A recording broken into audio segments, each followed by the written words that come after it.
তো গাইস আসলে সূর্যের তাপ আর বাবার রাগ দুইটাই সহ্য করতে পারতে হয়। তো শেষবার মতো আব্বুকে জড়িয়ে ধরলাম আর অনেক কান্না করছি আমি, এবার একটু বেশি খারাপ লাগতেছে।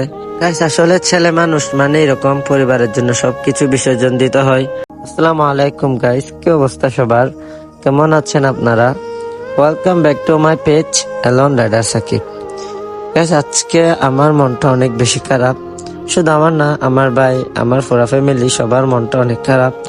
কজ 4 মাস পরে আমার আব্বু সৌদি আরব ব্যাক চলে যাচ্ছে, তাই মনটা অনেক বেশি খারাপ। কিভাবে যে 4টা মাস চলে গেল সেটা বুঝতে পারলাম না। তো সবার থেকে বিদায় নেওয়ার পর এখন আমার আব্বু আমার চাচাতো ভাই বোন ওদের সাথে কথা বলে নিচ্ছে।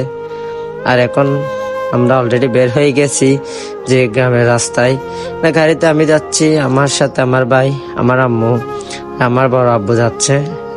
সবাই গেলে অন্তত পক্ষে একটু ভালো লাগবে। তো আমার আব্বুর ফ্লাইট হচ্ছে আজকে বিকাল 4টা বাজে। সো আমরা এখন বের হচ্ছি 12টা বাজে। গাড়িতে বাতাস লাগার কারণে আমার গলাটা একটু ভেঙে গেছে আর একটু ঠান্ডাও লাগছে। সো অলরেডি আমরা এখন চলে আসছি টানেলের রাস্তায়। টানেলের রাস্তাগুলো অনেক সুন্দর হয়েছে, যারা আসছেন তারা তো অবশ্যই জানেন। সো অলরেডি এখন টানেলে ঢুকে যাব। ঢুকার মুখটা অনেক বেশি সুন্দর, যারা দেখেন না তারা অবশ্যই দেখে নিন আজকে এখানে টানেলটাতে কত সুন্দর লাগে। গাড়িতে চড়ার সময় অনেক একটা ফিল আসে। যদিও আজকে মনটা খারাপ, সেজন্য তেমন ফিল করতে পারতেছি না। আর আমরা তো ছেলে মানুষ কখনো তার মনের কষ্টগুলো বোঝাতে পারে না। আর ছেলে মানুষ তার বাবাকে কখনো জড়িয়ে ধরে বলতে পারে না যে বাবা আমি আপনাকে ভালোবাসি। আজকে ভিডিওটা কেমন লাগছে সেটা কমেন্ট করে জানাবেন। আর আপনাদের যদি আজকের ভিডিওটা দেখে ভালো লাগে লাইক কমেন্ট শেয়ার করে পাশে থাকবেন। সো আমরা অলরেডি টানেল থেকে এখন বের হয়ে যাব। আর বের হওয়ার পরে 10-15 মিনিটের ভিতরে এয়ারপোর্টে চলে আসবো। আর এখন টাইম বাজে মেবি 2টার দিকে। আর টানেল এর পরে হচ্ছে পতেঙ্গা সমুদ্র সৈকতের রাস্তাটা দিয়ে গেলে অনেক সুন্দর লাগে। আর আজকের ওয়েদারটাও অনেক বেশ সুন্দর। সো মন খারাপ থাকলেও রাস্তাতে চড়ে অনেক বেশি ফিল পাচ্ছিলাম। আর এই রাস্তাটাতে আসলে এমনিতেও আপনার মন ভালো হয়ে যাবে, কারণ ওই পাশে সমুদ্র দেখা যাচ্ছে আর এদিকে সমুদ্রের বাতাস অনেক বেশি ভালো লাগতেছে। ফিল করে ভালো লাগতেছে, কিন্তু মনটা খারাপ এরকম আর কি। সো গাইস আপনারা সবাই আমার আব্বুর জন্য দোয়া করবেন যাতে সহি সালামতে পৌঁছে যায়। আর এমনিতেও আমার আব্বু বেশি দিন থাকে না, প্রতি বছর আসে।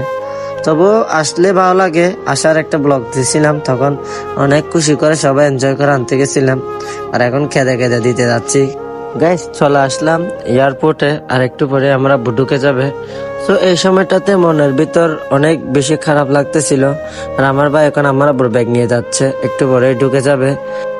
সো গাইস আসলে সূর্যের তাপ আর বাবার রাগ দুইটাই সহ্য করতে পারতে হয়। তো শেষবার মতো আব্বুকে জড়িয়ে ধরলাম আর অনেক কান্না করছি আমি, এবার একটু বেশি খারাপ লাগতেছে।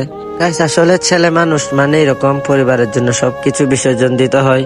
সো আপনারা সবাই আমার আব্বুর জন্য দোয়া করবেন যাতে সহি সালামতে সৌদি আরবে পৌঁছে যায় আর আবারও সহি সালামতে বাংলাদেশে ফিরে আসতে পারে। আপনাদের সাথে পরের ভিডিওতে দেখা হবে, ততক্ষণ পর্যন্ত ভালো থাকবেন, সুস্থ থাকবেন। টেক কেয়ার, আল্লাহ হাফেজ, বাই বাই।